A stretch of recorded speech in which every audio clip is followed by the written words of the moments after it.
Hello नमस्कार दोस्तों, आप लोगों का अपना यूट्यूब चैनल रोजगार 7590 में स्वागत है। आज आप लोगों को बताने वाले हैं रेलवे ग्रुप डी में सीसीए का कट ऑफ कैसे बनता है, एसटी एससी ओबीसी का कितना कट ऑफ जाने वाला है। क्योंकि काफ़ी लोगों का ये कमेंट आ रहा है कि सर पिछली बार ओबीसी का 30 गया था और यूआर का 40 गया था और एसटी का कहीं कहीं पे 32 चला गया था। तो इस तरीके से आप लोगों को पूरी जानकारी हम प्रोवाइड कराने वाले हैं। काफ़ी लोग कमेंट में और फ़ोन करके भी बता रहे हैं कि सर हम यूआर से बिलोंग करते हैं, हमारा 52 नंबर बन रहा है, हमारा एनएससी सीबीटी मिला के 57 बन रहा है। इन सारी चीज़ों को लेके जो आप लोगों का डाउट बना है हॉरिजॉन्टल और वर्टिकल के लिए आपको हमने पहले भी आपको बताया था एक वीडियो के माध्यम से, लेकिन कुछ लोगों को अभी इन्फॉर्मेशन नहीं मिल पाई थी। वो लोग अभी भी उनको ये लग रहा है कि कैटेगरी वाइज कट ऑफ बनता है सीसीए का ग्रुप डी में। तो आपको इसके वीडियो के माध्यम से पूरी जानकारी हम प्रोवाइड कराने वाले हैं कि आपका कट ऑफ कैसे बनेगा। तो आप लोग वीडियो में लास्ट तक बने रहिएगा। जितने भी लोग चैनल पे पहली बार आए हैं चैनल को सब्सक्राइब कर लीजिएगा। सभी साथियों से निवेदन है कि आप लोग इस वीडियो को सभी ग्रुप में शेयर कर दीजिएगा ताकि सभी अप्रेंटिस को ये चीज़ें क्लियर हो जाएं।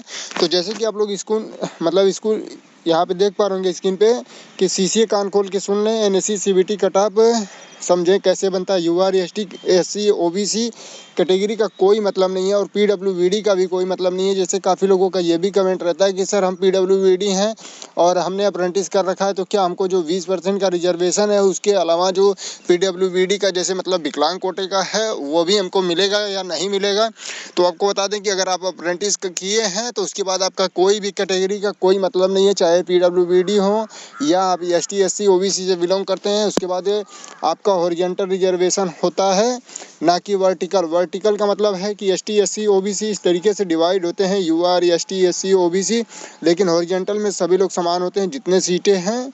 जैसे कि मान लीजिए प्रयागराज की हम ले लेते हैं, जैसे प्रयागराज में मान लीजिए 404 सीटें हैं अप्रेंटिस की 2024 की वैकेंसी में, जिसमें आप लोगों ने काफ़ी लोग एग्ज़ाम दे चुके हैं, काफ़ी लोगों का एग्ज़ाम अभी चल रहा है। तो उसमें 404 सीटें हैं। तो ऐसा नहीं है कि उसमें डिवाइड तो नहीं किया गया है। यही चीज़ें हम आप लोगों को बार बार बताते हैं। रुकिए एक बार आपको पीडीएफ के माध्यम से भी समझा देते हैं। जैसे कि ये अप्रेंटिस का पिछली बार का जो शॉर्ट लिस्टेड स्टूडेंट है उनका नाम है और यहाँ पे उनका नंबर है और किस कैटेगरी से बिलोंग करते हैं सब कुछ आप लोग यहाँ पे देख पा रहे होंगे। ओबीसी इस तरीके से आप लोग देख पा रहे होंगे। तो इसके माध्यम से आपको पूरी जानकारी हम दे देते हैं। जैसे कि देखिए ये शॉर्ट लिस्टेड जो है OBC SC OBC ST OBC OBC मतलब इस तरीके से ज़्यादा आप लोग देख पा रहे होंगे। ओबीसी और एससी से ही लोग बिलोंग कर रहे हैं, इसमें यूआर वाले नहीं हैं, यूआर वाले काफ़ी कम हैं। तो इस तरीके से काफ़ी लोगों का कहना है कि कमेंट में ये लोग पूछ रहे हैं कि क्या सर यूआर का, जैसे मान लीजिए किसी जोन में आपको 404 सीटें जो प्रयागराज में है, तो ऐसा तो नहीं है कि यहाँ पे यूआर के लिए मान लीजिए 400 में से 100 सीटें रख दी गई हों, ओबीसी के लिए 100 सीटें रख दी गई हों, एसटी के लिए 100 सीटें रख दी गई हों, एसटी के लिए 104 सीटें। इस तरीके से कहीं भी इसका जिक्र नहीं है, ना ही इस तरीके से होता है। तो आप लोगों को हम इसके पहले जो जानकारी दिए थे उसमें भी क्लियर कर दिए थे, लेकिन जो लोग चैनल पे बाद में जुड़े होंगे या वो मतलब अपडेट नहीं मिल पाई होगी, तो आप लोग ये वीडियो देख लीजिए और आप लोगों का संदेह खत्म हो जाना चाहिए। आपको हम बार बार बता रहे हैं कि टॉप में आना पड़ेगा। जैसे मान लीजिए प्रयागराज में 404 सीटें, तो आपको 404 नंबर पे ऊपर से टॉप लोगों को उठाया जाएगा, चाहे वो केवल और केवल यूआर से बिलोंग करते हो, एसटी से बिलोंग करते हो, या केवल और केवल 404 लोग अगर एसटी से भी होंगे तो 404 एसटी से सेलेक्ट कर लिए जाएंगे। यानी जो टॉप में आएगा किसी कैटेगरी से बिलोंग करता हो उसी का मतलब यहाँ पे सिलेक्शन होने वाला है। तो ये प्रोसेस होता है हॉरिजॉन्टल का। तो जितने भी साथी अभी तक कन्फ्यूजन में थे कि मतलब अप्रेंटिस हमने कंप्लीट कर लिया है, उसके बाद हमारा एसटी से बिलोंग करते हैं, एसटी यूआर से, तो जो हमारे यूआर फ्रेंड है उनसे ज़्यादा ही हमारा नंबर आ रहा है या उनका और हमारा बराबर आ रहा है, तो किसका होगा, हम तो एसटी से बिलोंग करते हैं। तो इस तरीके से आपको हमने ये भी जानकारी हमने दे दिया। और इसके अलावा एक जानकारी और आपके लिए है कि जैसे काफ़ी लोगों का ये भी कमेंट आ रहा है कि सर जब एसटी एससी का अगर मतलब नहीं होता है, तो डाउट जो आप लोगों का बना है कि एसटी एससी का ओबीसी का कोई मतलब नहीं होता कास्ट सर्टिफिकेट का, तो हम लोग जो फॉर्म भरते हैं ग्रुप डी का सीसीए बेस पे, तो उसमें हम लोग कास्ट सर्टिफिकेट क्यों लगाते हैं। तो देखिए कास्ट सर्टिफिकेट लगाना वो अलग चीज़ है, लेकिन रिजर्वेशन अलग चीज़ें हैं। कास्ट सर्टिफिकेट आप लगाना आपको पड़ेगा, क्योंकि अगर नहीं लगाते हैं तो उससे आप जनरल में जाएंगे, हो सकता है फॉर्म भी रिजेक्ट होने के चांसेज हो। तो ये चीज़ें क्लियर हो गई होंगी। और उसी के साथ ही साथ एक जानकारी और आपके लिए है कि जितने अप्रेंटिस फॉर्म भर रहे हैं वो बिल्कुल सावधानी से भरें। अप्रेंटिस कोटे में जो नॉन सीसी हैं वो लोग फॉर्म न भरें। और ये तो आप लोगों ने देख लिया होगा कि किस तरीके से आपका कट ऑफ बनता है।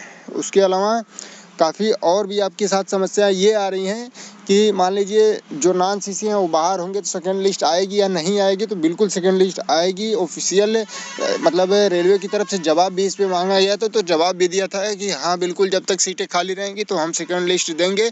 क्योंकि जैसे नोटिफिकेशन आया था तो उसमें 1 by 1 लिख के आ गया था कि मतलब केवल एक सीट पे एक ही लोगों को बुलाया जाएगा। तो ऐसा नहीं है, बिल्कुल अगर नॉन सीसी बाहर होते हैं तो सीट खाली होगी तो आपके लिए सेकंड लिस्ट भी देखने को मिलेगी। तो सभी साथियों से निवेदन है कि जितने लोग इस वीडियो को देख रहे हैं सभी ग्रुप में शेयर कर दीजिएगा। और जितने भी लोग किसी कैटेगरी से बिलोंग करते हों, एसटी एससी ओबीसी, आप लोगों के कितने मार्क्स बन रहे हैं इन सारी चीज़ों को अभी आप लोग परेशान ना होइए। 10 दिन 15 दिन और वेट कर लीजिए। आंसर की आने वाली 10 तारीख को एग्ज़ाम ख़त्म होगा। एक हफ्ते के बाद उसका आंसर किया जाएगा। तो जल्द से जल्द सभी का ये क्लियर हो जाएगा कितना स्कोर बन रहा है, कौन सा जोन में आपका सेफ़ है या नहीं है। उसके हिसाब से पूरा आंकड़ा लग जाएगा। क्योंकि काफ़ी लोग हैं जो अटेम्प्ट करके आ रहे हैं उस हिसाब से बता रहे हैं। तो उस अटेम्प्ट में मान लीजिए कोई 60 अटेम्प्ट करके आ रहा है तो 60 का 2/3 कर दे रहा है। तो ऐसा नहीं होता है। जो जितना अटेम्प्ट किया है उसमें पूरा तो सही होगा नहीं, उसमें गलत भी होगा, गलत होगा तो उसका माइनस भी होगा। तो इस तरीके से है। तो ये आप लोग देख पा रहे होंगे प्रीवियस का ये कट ऑफ है। देखिए 30 31 31 नंबर पे इस तरीके से सिलेक्शन जो हुआ था। तो ये प्रीवियस का कट ऑफ नहीं था, ये 30 नंबर मतलब मिनिमम है। ओबीसी का, एसटी का, एसटी का ये मिनिमम क्वालिफाई नंबर होता है। अगर इससे कम नंबर जिनका था उनका सिलेक्शन नहीं हुआ, भले ही 8000 लगभग सीटें खाली चली गई। तो ये था। और यूआर का मतलब मिनिमम क्वालिफाई आप लोग नोटिफिकेशन पढ़ेंगे सीसीए का तो उसमें 40 नंबर मतलब पासिंग मार्क है। और ओबीसी का 30 नंबर था। तो यही कारण था कि 30 नंबर और 40 नंबर आपको कट ऑफ देखने को मिले। कट ऑफ ये नहीं था, ये जो मतलब जिस कैटेगरी का लास्ट कैंडिडेट चयनित होता है। जैसे मान लीजिए हमने आपको जो बताया, हम एक उदाहरण के तौर पे और भी आपको क्लियर कर देते हैं। जैसे कि आप लोग यहाँ पे देख पा रहे 100 सीटें हैं किसी जोन में। और एसटी का कैंडिडेट है जो सबसे लास्ट कैंडिडेट सेलेक्ट होगा। मान लीजिए उसका 52 नंबर पे सिलेक्शन हो गया तो एसटी का ये 52 नंबर पे ही हो जाएगा। और यूआर का जो सबसे लास्ट कैंडिडेट सेलेक्ट होगा यानी सबसे कम नंबर में जो सिलेक्ट हुआ होगा वो उस जोन का ओबीसी का लास्ट कैंडिडेट ही उसका कट ऑफ बन जाएगा। तो ये सारा प्रोसेस होता है, इस हिसाब से कट ऑफ जारी होता है। तो और बिल्कुल इसमें कैटेगरी का कोई रोल नहीं होता है। ये चीज़ें हमने आपको बार बार बता दिया। और आप लोग सभी को ये वीडियो शेयर करके इन्फॉर्मेशन पहुँचा दीजिएगा, ताकि जिन लोगों को लगता हो कि एसटी एससी से बिलोंग करते हैं उनका कम जाएगा, यूआर से जो बिलोंग करते हैं उनको ज़्यादा जाएगा। तो ऐसा कुछ नहीं है। वो जो कट ऑफ है 30 नंबर 40 नंबर वो क्वालिफाई मार्क्स है। बाकी सभी लोगों को टॉप में आना होगा जिनको सिलेक्शन लेना है। तो सभी साथियों आप लोगों को ये चीज़ें क्लियर हो गई होंगी। जिनको डाउट होगा जो भी वो कमेंट कर दीजिएगा, अगली वीडियो में हम मेंशन कर देंगे। और जो लोग चैनल पे पहली बार आए हैं चैनल को सब्सक्राइब करके वीडियो को लाइक शेयर कर लीजिएगा, ताकि हर एक अपडेट आपको टाइम टू टाइम मिलती रहे। और डिस्क्रिप्शन में काफ़ी मतलब लिंक है, टेलीग्राम व्हाट्सअप, सभी लोग आप लोग जाके जुड़ जाइएगा, ताकि छोटी बड़ी अपडेट आपको वहाँ पर मिलती रहे। हर एक अपडेट की वीडियो नहीं मिल पाती है, तो उसके लिए आप लोग ग्रुप में ज़रूर जुड़िएगा। धन्यवाद।